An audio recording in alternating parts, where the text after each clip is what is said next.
1. I say down. Earlier it'd been 22 to 1, that high. 25 to 1, Golden Act. 25 to 1, Screen King.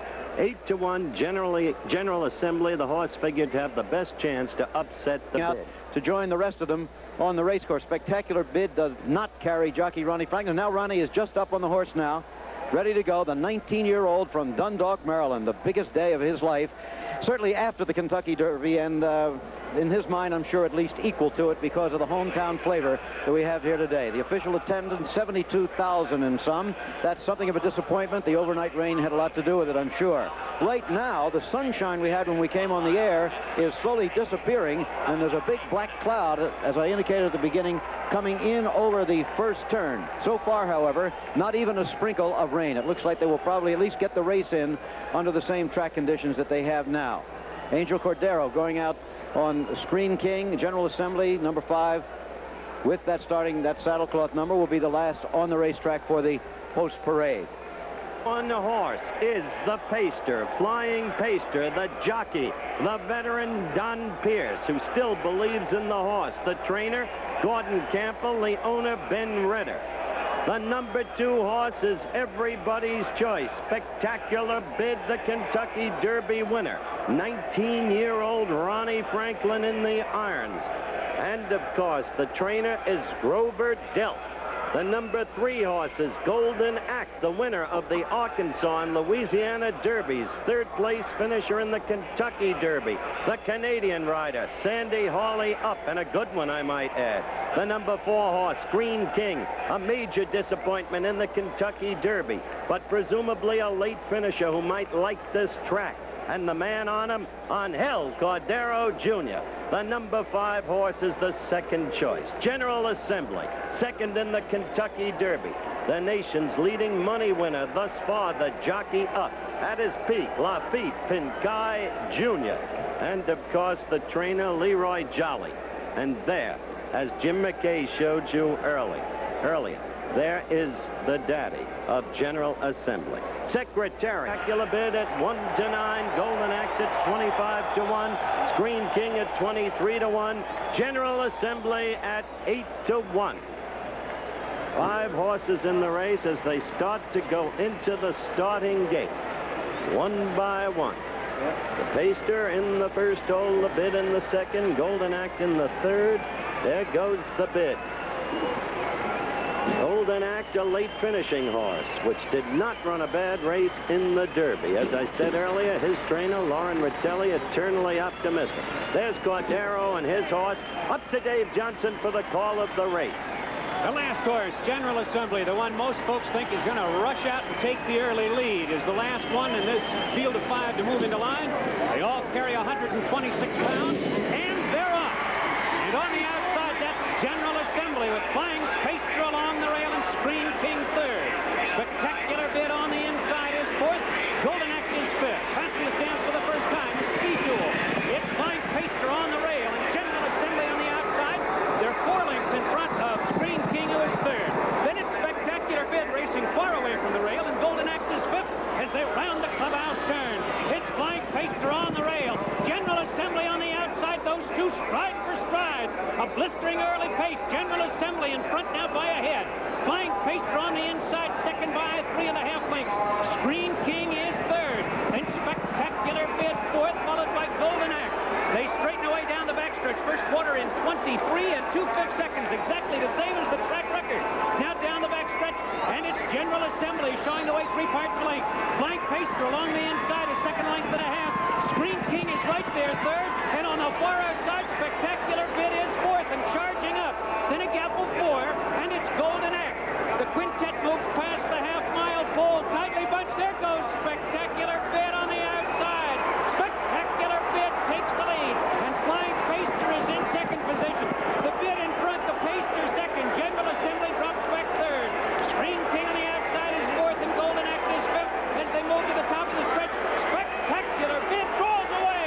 Now in front by 4. Screen King takes up the chase, second on the outside. Flying Pacer drops back, and Golden Act moves through on the rail. And down the stretch they come. And Spectacular Bid opens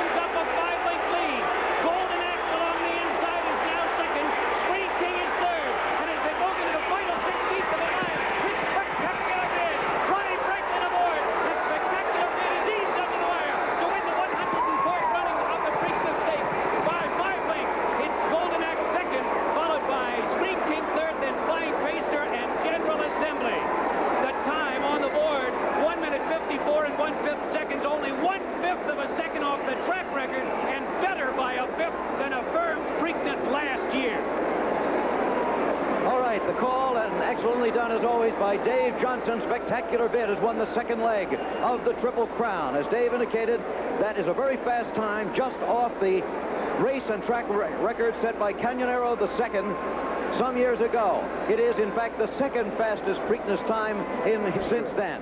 There is the unofficial order of finish again. Spectacular Bid, the winner. Golden Axe second. Screen King third.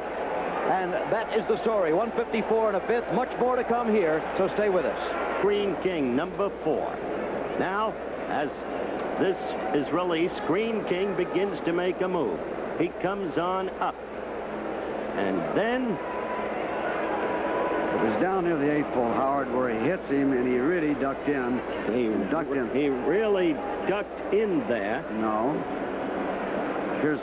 No, I do not think this is where it happened. I think you'll see further it down the stretch. Further down the stretch.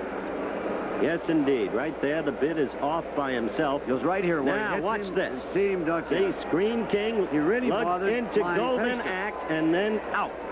And so that's the inquiry. Let me quickly tell you that no winner has ever been taken down in the Preakness. And at the same time, as Spectacular Bid comes in, you see him on the screen. The winner of the Preakness Stakes, a simply marvelous performance.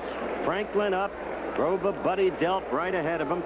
There's been no change up till now in the board. That may be premature. Bid, 220 win, 220 for the place, and Golden Act, 560 for the place. We also have Grover, Buddy Delp with us. General Assembly folded today. He finished dead. Buddy? They're going to break in a second. I thought everything was great. Around the first turn, Cordero's horse came out in the middle of the racetrack and threw some dirt back in my colt's face, but that didn't seem to bother. Just made him a little bit mad. There, a little bump, but no problem there. As soon as they straightened out down the back stretch, this race was history. I'm just happy that that we could bring it to Baltimore. What's happening there, Ronnie?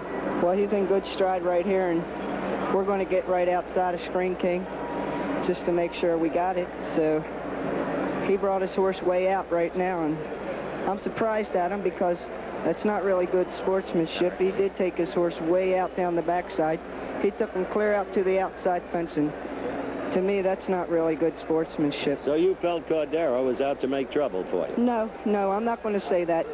I'm not, I don't want to start no trouble or nothing. He's a nice guy and everything, and he's just doing his job. But in the race before the big race, I noticed you were both in it, and you lodged the foul claim against him, didn't you? Well, I thought he might have tapped me a couple times at the head of the stretch, but it wasn't enough for the stewards to take. Okay, back to the Preakness now. Here you are now making he's making his move, Ronnie. Right. I asked him just a little bit. I tapped him on the shoulder, and I'm pushing them down in there.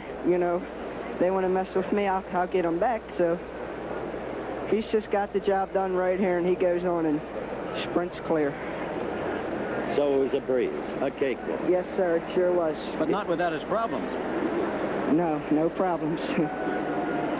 What was it you told me before the race? He's the best. Where are the rest? He is the best. Where are the rest? Howard also mentioned that you seem to grow in confidence with each race, particularly since the Kentucky Derby. Yes, sir. You feel a lot looser? Yes, I do. I wasn't feeling no pressure today. Well, here you are in your own hometown, breezing to victory in the Preakness Stakes. All those dreams you've been having have come true. Yes, sir, they sure did. So now there's one more to look forward to, Ronnie, and that, of course, the third and perhaps most difficult leg of the Triple Crown at 1.5 miles, the Belmont Stakes. But I think apparently you've got the mount to do it. Yes, sir, I do. He's the best horse. He's going to get the job done, and we're confident. In the meantime, as I turn to Buddy Delp with Spectacular Bid in replay, breezing to the victory. They've called you boastful, they've called you swaggering, but everything has held up. Well, they haven't called me Howard Cosell yet. Spectacular Bid, 560 for Golden Act. There was no show betting. As for the money, $235,003.